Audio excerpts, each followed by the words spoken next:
Hello, fellow basketball fans suffering through this never ending LeBron James era of garbage basketball, complaining, whining, flopping, and getting your way when you cry. And I know I've been missing for a few days. I actually do have other things I need to do in my life. As many of my haters say, don't you have anything better to do? I do. I do. But just seeing it's when I see the media lying so extensively, I get sucked back in. I'm like, that's not true. That's not true. That's not true. And then I think about all the LeBron James morons out there that just go, uh-huh, I'll listen to any lie you tell me. Uh-huh.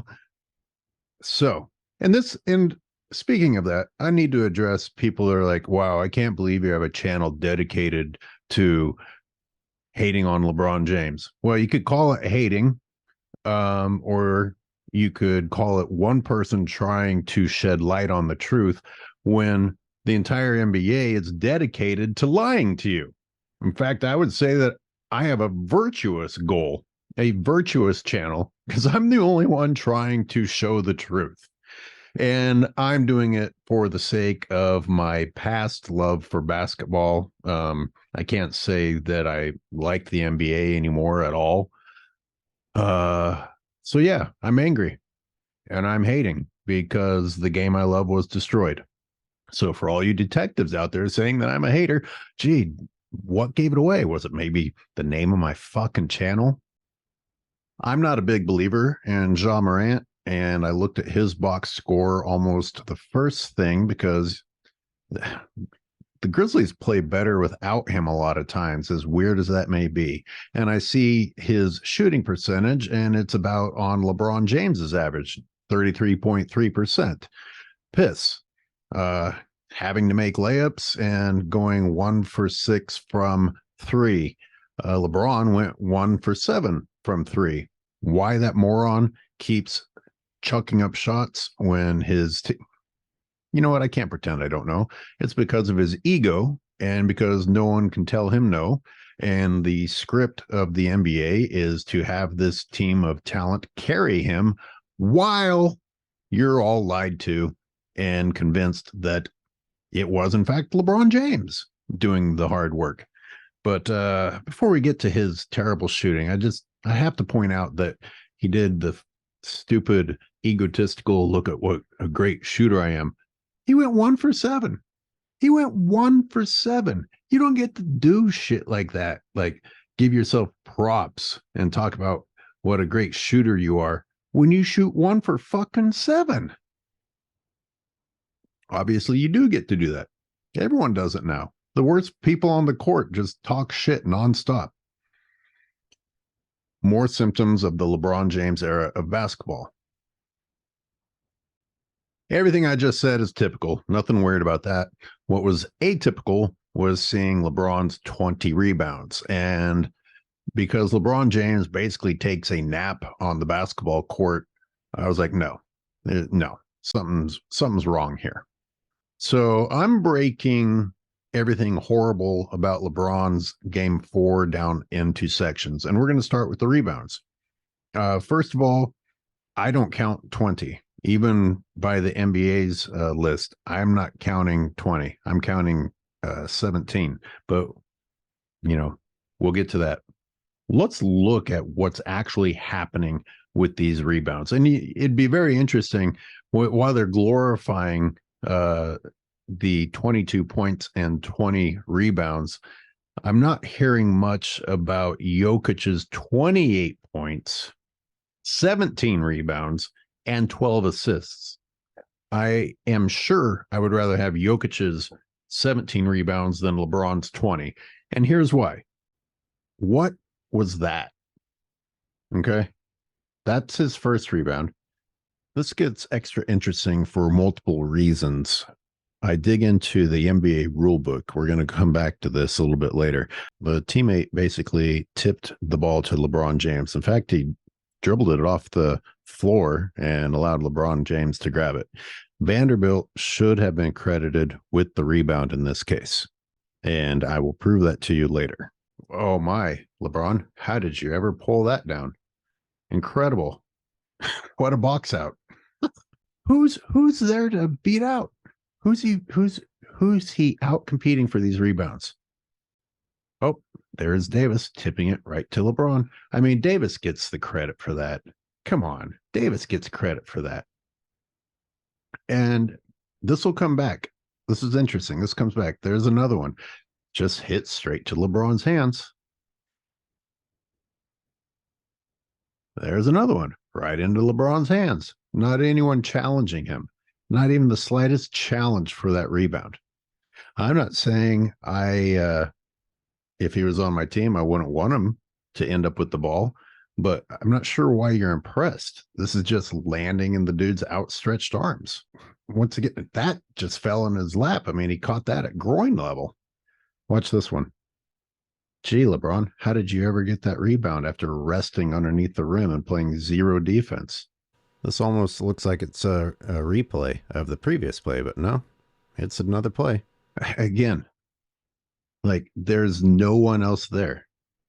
On this one, it gets rejected, and because it's packed right back into his hands, he gets credited with a rebound. But officially, it's a shot attempt, so it counts as a rebound. And this one, again, like he catches it at groin level. Wow, working hard for those rebounds. That's a shove off, and there's him getting his own miss, and then him flopping. So he should have been penalized on that play twice. Rejected by the rim. So I better flop because that's embarrassing.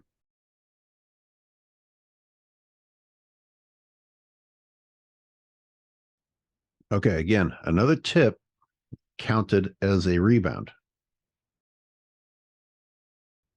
Oh my God. I mean, he's just flat footed on most of these. This is ridiculous. If anything, this shows you how embarrassing the game is.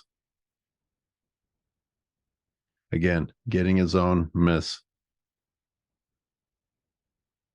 I can hear the mentality of the LeBronites in my head saying things like, well, what, you want him to not get the rebound? I'm just saying, let's acknowledge the fact that no one's competing with him for the rebound. Let's acknowledge the fact that he's flat-footed on half of them. Let's acknowledge that no one's challenging him for the rebound on 95% of them. Let's acknowledge that it was tipped to him by his teammates on several. And let's acknowledge that he is resting under the rim. He's not engaged in a defensive assignment that will occupy his effort and his time. He's just waiting for his chance to get a rebound that the rest of the Lakers are happy to give to him. All part of the script, apparently. Here's my problem with the tip outs. When the rebounds were tipped to him, the guy who tipped the ball, the guy who kept it alive, the guy who hit it right to LeBron so LeBron could grab it, was not credited with a rebound. So why, when LeBron tips it out to someone, is he credited with a rebound? Whichever one you want to decide is correctly deemed a rebound, fine, that's up to you, but they can't both be and simultaneously not be for a different player. This is exactly why I have to break my game breakdown into different sections, because it gets so long that you're not going to watch the whole thing. I'm in the rebound part only, and I've already come across, what would you call it? Would you call it a conspiracy?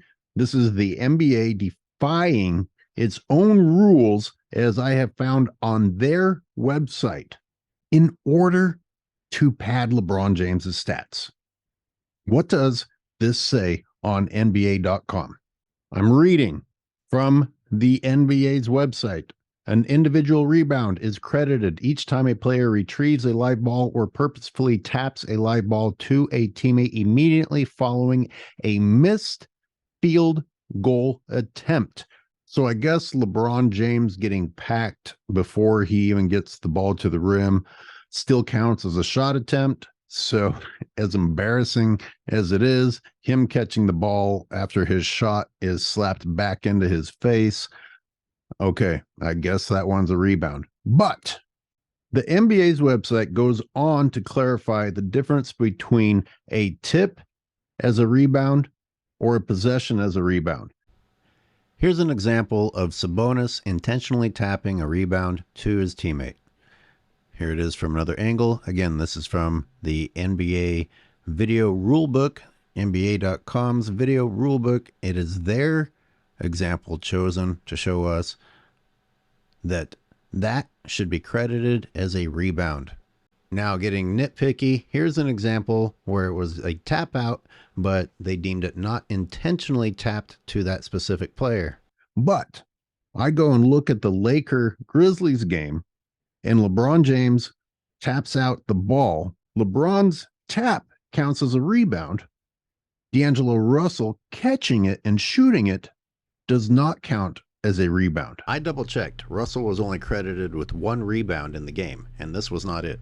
Furthermore, this defies the rebounds credited to LeBron James earlier in the game. If LeBron James tapping the ball out to D'Angelo Russell gets him a rebound credit, why didn't his teammates tapping the ball to him get them rebound credit earlier in the exact same game?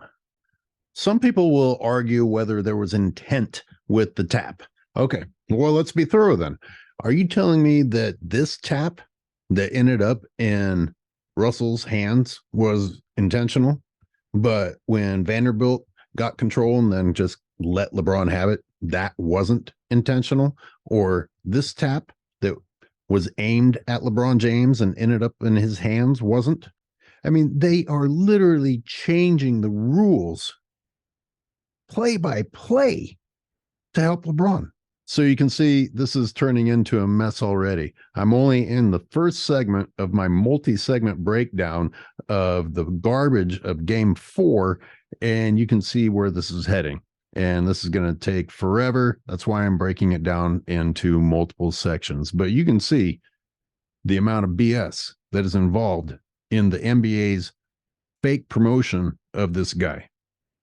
Stay tuned for the next segment. Angry Old Hoops.